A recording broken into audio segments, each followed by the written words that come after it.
जय Hind everyone, my name is Gagandeep and I welcome you all on our YouTube channel name proud NCC. आज की इस video में हम ऑब्स्टेकल ट्रेनिंग और एडवेंचर एक्टिविटी के वे टॉप 50 एमसीक्यू डिस्कस करेंगे जो आपके एग्जाम में बार बार पूछे जाते हैं। सबसे पहला क्वेश्चन है, how many obstacle are generally found in obstacle training. बाधा प्रशिक्षण में कितनी बाधाएं होती हैं? तो बाधा प्रशिक्षण में 10 बाधाएं होती हैं। ऑप्शन डी यहाँ पर करेक्ट आंसर है।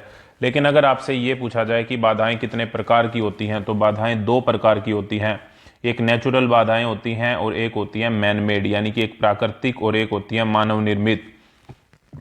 लेकिन ऑब्स्टेकल ट्रेनिंग के अंदर बाधाएं होती कितनी है? तो बाधाएं 10 होती हैं। Next question, what is the height of the high wall. ऊंची दीवार जो होती है, ऊंची दीवार की ऊंचाई कितनी होती है? तो ऊंची दीवार जो होती है, ऊंची दीवार की ऊंचाई जो होती है वो 6 फुट होती है। लेकिन अगर इसकी लंबाई पूछी जाती है तो लंबाई इसकी 12 फीट होती है। ये बात भी आपको याद रखनी है कि ऊंची दीवार की जो लंबाई होती है वो 12 फीट होती है और इसकी जो ऊंचाई होती है वो कितनी होती है? 6 फीट होती है। Next question, where is the Himalayan mountaineering institute located. Himalayan पर्वतारोहण संस्थान जो है वो कहाँ पर है? एक बार तो ये भी क्वेश्चन आया था कि HMI की फुल फॉर्म क्या है। तो HMI की फुल फॉर्म है हिमालयन माउंटेनियरिंग इंस्टीट्यूट। ये आपको याद रखना है। और इसका जो ये सिचुएटेड कहां पर है? ये सिचुएटेड है दार्जिलिंग के अंदर। Option B correct answer. What is the distance between two consecutive obstacle in the obstacle course. बाधा कोर्स में प्रत्येक बाधा के बीच की दूरी लगभग कितनी होती है? तो 2 बाधाओं के बीच की दूरी जो होती है वो लगभग 30 फीट होती है। ऑप्शन बी करेक्ट आंसर हो जाएगा यहां पर। Question number 5, which activity is not considered a daring और एडवेंचरस एक्टिविटी बाई एनसीसी। इनमें से कौन सी साहसिक क्रिया नहीं है एनसीसी के अनुसार? तो ट्रैकिंग, रॉक क्लाइंबिंग और पैरा जंपिंग सभी की सभी एडवेंचर एक्टिविटी के अंदर आते हैं। स्विमिंग जो है वो एडवेंचर एक्टिविटी में कंसीडर नहीं किया जाता। In which city is the facility of para jumping available. Para jumping की जो सुविधा है वो किस शहर में उपलब्ध है? तो पैरा जंपिंग की जो सुविधा है वो आगरा के अंदर उपलब्ध है। ऑप्शन सी करेक्ट आंसर हो जाएगा यहां पर। Next question, question number 7, what is the length of the straight balance सीधा संतुलन ऑब्स्टेकल। स्ट्रेट बैलेंस जो बाधा होती है उसकी लंबाई कितनी होती है? स्ट्रेट बैलेंस की लंबाई होती है 12 feet. Option A correct answer यहां पर। Next question, what is the primary purpose of adventure activity in NCC. NCC में साहसिक गतिविधियों का मुख्य उद्देश्य क्या है? तो एनसीसी में साहसिक गतिविधियों का मुख्य उद्देश्य जो है वो है नेतृत्व के गुणों का विकास करना, to develop the leadership qualities. Next question, what is the height of gate vault obstacle. Gate vault जो ऑब्स्टेकल होती है उसकी हाइट कितनी होती है? उसकी ऊंचाई कितनी होती है? तो उसकी ऊंचाई होती है 5 फीट। ऑप्शन बी 5 फीट यहां पर सही जवाब हो जाएगा। Question number 10, how many types of ropes are generally used for climbing in the mountain. पहाड़ पर चढ़ाई के लिए कितने प्रकार की रस्सियों का प्रयोग किया जाता है?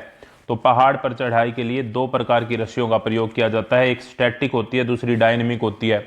स्टैटिक का मतलब होता है यहाँ पे स्थिर और डायनेमिक का यहाँ पर मतलब होता है गतिशील। तो ये बातें आपको पता होनी चाहिए। Next question, what is the full form of HMI। HMI का पूरा नाम क्या है? तो HMI का जो पूरा नाम है वो है Himalayan mountaineering institute. Option B Himalayan mountaineering institute. What is the width of the straight balance सीधा संतुलन ऑब्स्टेकल। स्ट्रेट बैलेंस की जो चौड़ाई है वो कितनी होती है? तो स्ट्रेट बैलेंस की जो चौड़ाई होती है वो 4 इंच होती है। ऑप्शन बी हमारा यहाँ पे सही जवाब हो जाएगा। Next question, which division of cadets primarily participate in para jumping. Para jumping में कौन से डिवीजन के कैडेट भाग लेते हैं? तो पैरा जंपिंग में जो सीनियर डिवीजन के कैडेट होते हैं वो भाग लेते हैं। जूनियर डिवीजन्स के लिए पैरा जंपिंग अलाउड नहीं होती। What is the height of the clear jump स्पष्ट कूद ऑब्स्टेकल। जो क्लियर जंप होता है उसकी क्लियर जंप की ऊंचाई कितनी होती है? तो क्लियर जंप की ऊंचाई होती है 2.5 फीट, यानी कि 2.5 फीट। 2.5 फीट जो है वो क्लियर जंप की ऊंचाई होती है। Question number 15, which activity is primarily performed by cadet in trekking camp. Trekking शिविर में कैडेटों को मुख्य रूप से क्या करना होता है? तो ट्रैकिंग में आपको ट्रैकिंग करनी होती है, यानी कि पैदल चलना होता है। आपने क्या ट्रैकिंग कैंप किया है? अगर किया है तो कहां का ट्रैकिंग कैंप किया है, ये आपको कमेंट बॉक्स में बताना है। What is NIM located. Where is NIM located. यहाँ पे वेयर आना चाहिए कि NIM जो है वो कहां पर लोकेटेड है। NIM की पहले आपको फुल फॉर्म पता हो, नेहरू इंस्टीट्यूट ऑफ माउंटेनियरिंग जो है वो NIM की फुल फॉर्म होती है। और नेहरू इंस्टीट्यूट ऑफ माउंटेनियरिंग जो है वो कहाँ पर सिचुएटेड है ये आपको बताना है। तो वो है उत्तरकाशी के अंदर, उत्तरकाशी उत्तराखंड में, यूके। ऑप्शन बी सही जवाब है यहाँ पर। The ramp obstacle is how many feet long, ramp जो बाधा होती है वो कितने फीट लंबी होती है? रैंप बाधा 15 फीट लंबी होती है, option B. What must be ensured during obstacle course training, बाधा प्रशिक्षण के दौरान क्या सुनिश्चित करना चाहिए? बाधा प्रशिक्षण के दौरान जो सबसे मेन बात है जो इसका आपको ध्यान रखना है वो है अवेलेबिलिटी ऑफ फर्स्ट एड, चिकित्सा सहायता की व्यवस्था करनी बहुत ज़्यादा जरूरी है। What is the width of zigzag balance obstacle, zigzag balance obstacle की विड्थ कितनी होती है? इसकी विड्थ होती है 3 inch. Next question, question number 20, how many ropes are required for parasailing, parasailing में कितनी रस्सियों की आवश्यकता होती है? तो पैरासेलिंग में कुल 2 रस्सियों की आवश्यकता होती है। क्या आप बता सकते हैं कमेंट बॉक्स में कि पैरासेलिंग किस तरह की एक्टिविटी होती है, इसमें क्या होता है? जो भी सही से बताएगा उसके कमेंट को हार्ट दिया जाएगा। What is the material of the straight balance obstacle, straight balance जो होता है वो किस सामग्री से बना होता है? तो ये बना होता है लकड़ी से, option B wood. What is the elevation height of the straight balance from ground, straight balance की जमीन से कितनी ऊंचाई होती है, या जमीन से कितनी ऊंचाई के ऊपर स्ट्रेट बैलेंस को रखा जाता है? तो 1.5 फीट यानी कि 1.5 फीट की ऊंचाई पे रखा जाता है। Question number 23, which obstacle require the cadet to jump by holding the beam with one hand and throwing both legs up, कौन सी बाधा पार करते समय कैडेट को एक हाथ से बीम को पकड़कर दोनों पैरों को ऊपर उठाकर कूदना होता है? तो ये होता है राइट हैंड वोल्ट और लेफ्ट हैंड वोल्ट के अंदर। राइट हैंड वोल्ट में आपको राइट हैंड उसके ऊपर रखना होता है और दोनों पैरों को ऊपर से करके कूदना होता है। लेफ्ट हैंड वोल्ट में आपको लेफ्ट हैंड रखना होता है उसके ऊपर और फिर कूदना होता है। नेक्स्ट क्वेश्चन नंबर 24, स्लीदरिंग, रस्सी द्वारा सरकना, is performed by which equipment, slithering जो होती है, पैरा स्लीदरिंग की अगर हम बात करें तो उसमें हेलीकॉप्टर से रस्सी के सहारे नीचे उतरते हैं। तो ऑप्शन बी सही जवाब हो जाएगा यहाँ पे, पैरा स्लीदरिंग की अगर हम बात करते हैं तो। Question number 25, the length of the double ditch obstacle each ditch is approximately, double ditch जो होती है उसमें हर खाई की जो लंबाई होती है वो कितनी होती है?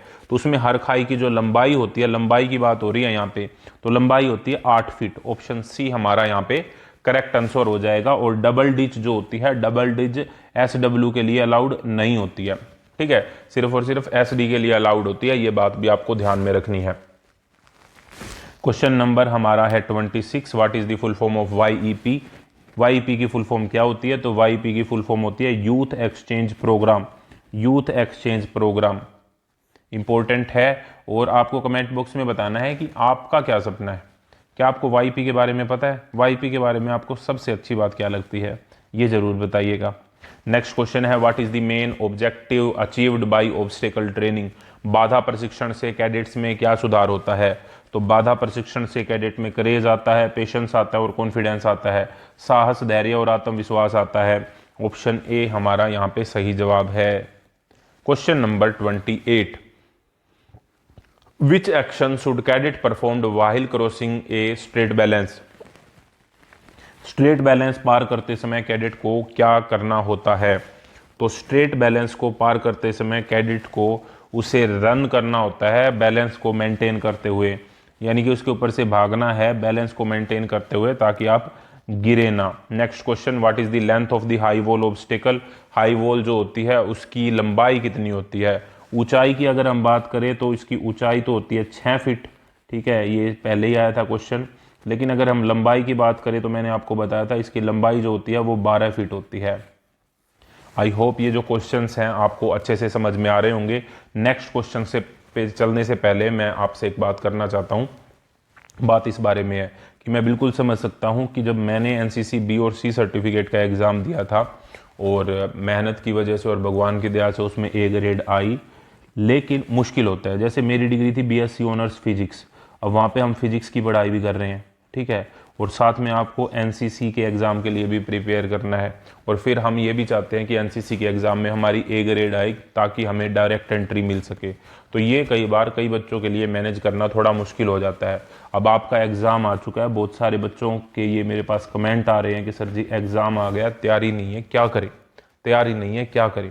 तो उसी बात के सॉल्यूशन के लिए मुझे पहले ही पता था ऐसी चीज़ें होती हैं, तो इसीलिए मैंने कुछ मोस्ट इंपॉर्टेंट एमसीक्यू तैयार किए हैं। हर एक टॉपिक के 50 एमसीक्यू, 16 टॉपिक में मैंने डिवाइड किया पूरे सिलेबस को। हर एक टॉपिक के 50 एमसीक्यू हैं, 800 मोस्ट इंपॉर्टेंट एमसीक्यू हो जाएंगे। अगर सिर्फ, अब देखो लास्ट टाइम है, लास्ट टाइम में आप ज़्यादा चीज़ें एक साथ नहीं पढ़ सकते, लेकिन अगर आप कम चीज़ों को भी बार बार पढ़ते हैं तो ये क्वेश्चन आपको याद हो जाएंगे। सिर्फ आप इन 800 एमसीक्यू को अगर याद कर लेते हैं तो आपका एग्जाम डेफिनेटली बहुत ही अच्छा होगा। बहुत सारे क्वेश्चन आपको इसमें से एज इट इज़ आपके एग्जाम में देखने को मिलेंगे। और उसके अलावा जो मॉडल पेपर है और प्रैक्टिस सेट है वो मैं आपको साथ के साथ करा रहा हूँ, और जो भी इस पीडीएफ को खरीदेंगे उनको मॉडल पेपर भी सेंड कर दिए जाएंगे ताकि वे अपनी तैयारी को और अच्छे तरीके से कर सके। इसका जो लिंक है वो आपको इसी वीडियो के पहले कमेंट में मिल जाएगा, वहाँ से जाके आप इस पीडीएफ को डाउनलोड कर सकते हैं और अपने एनसीसी के एग्ज़ाम की तैयारी को बेहतर कर सकते हैं। मेरा तो एक मानना है कि हमको ये अफसोस नहीं होना चाहिए कल को कि सर पीडीएफ ले लेते तो हमारा ए ग्रेड आ जाता और हमें डायरेक्ट एंट्री मिल जाती, वो मौका मिस ना हो जाए। मेरा तो सिर्फ इतना ही मानना है। बाकी हम नेक्स्ट क्वेश्चन के ऊपर चलते हैं। Question number 30, which type of adventure sport is parasailing. Parasailing जो है वो किस प्रकार का साहसिक खेल है। तो पैरासेलिंग जो है, अब आप खुद ही बताइए, क्या पैरासेलिंग वाटर में होता है? नहीं। धरती पे होता है? नहीं। एरियल स्पोर्ट है, बिल्कुल सही बात है, हवा में होने वाला स्पोर्ट्स है। The width of the ramp obstacle is how many feet.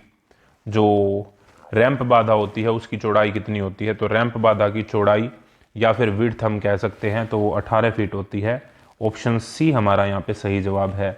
Next question, what should cadets do after reaching the top of the ramp obstacle. Ramp के ऊपर पहुंचने के बाद कैडेट को क्या करना होता है? तो रैंप के ऊपर पहुंचने के बाद कैडेट को लंबी छलांग लगानी होती है। Take a long jump.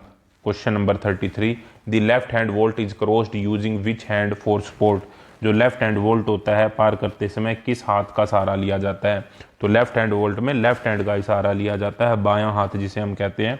Option B. Which obstacle require the cadet to crawl. कौन सी बाधा में कैडेट को रेंगना पड़ता है? तो रेंगने के लिए या क्रोल करना कह लो, तो कौन सी बाधा में कैडेट को क्रोल करना पड़ता है? तो इसका करेक्ट आंसर है ramp, option D. Next question number 35, the zigzag balance obstacle should be crossed with hands kept in which position.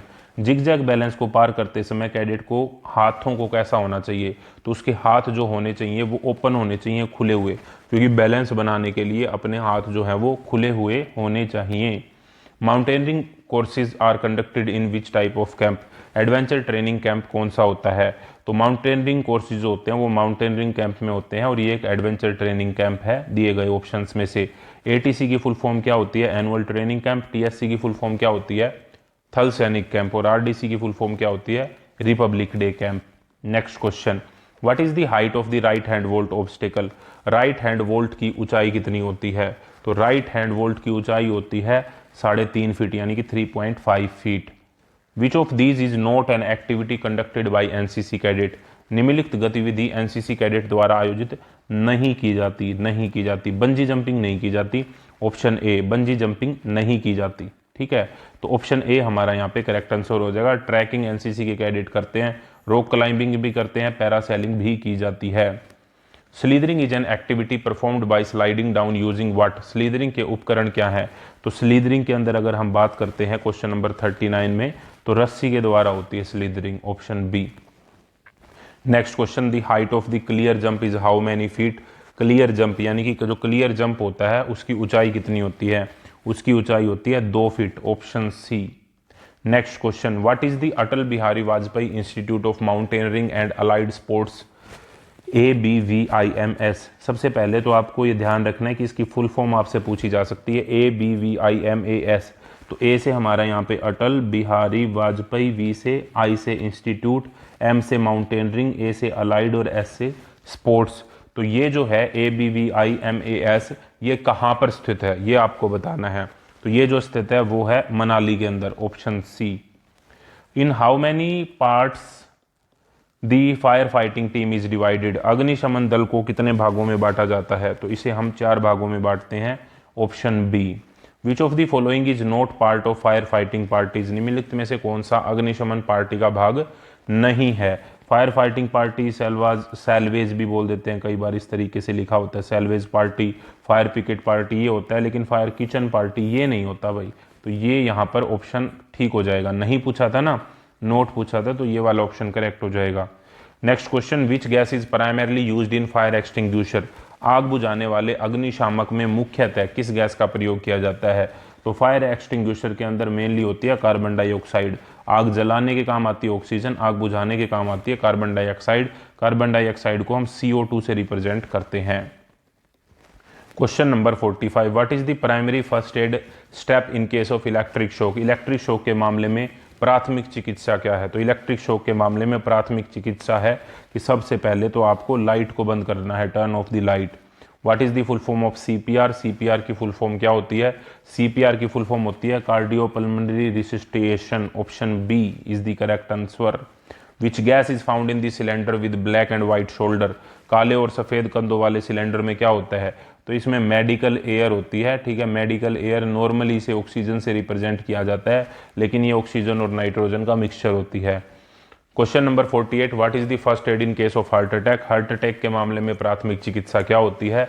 Heart attack के मामले में प्राथमिक चिकित्सा होती है एस्प्रिन देना। एस्प्रिन जो होती है वो खून को पतला करती है, तो उससे जो हार्ट अटैक का नुकसान है वो कम हो जाता है, और इसे अगर च्यू करते हैं यानी कि चबा लेते हैं तो वो जल्दी घुल जाती है, और उससे इसका असर बहुत ही ज़्यादा जल्दी होता है। What is the maximum number of people allowed in guard mounting ceremony, guard mounting ceremony में कितने कैडेट होते हैं, भाग लेते हैं।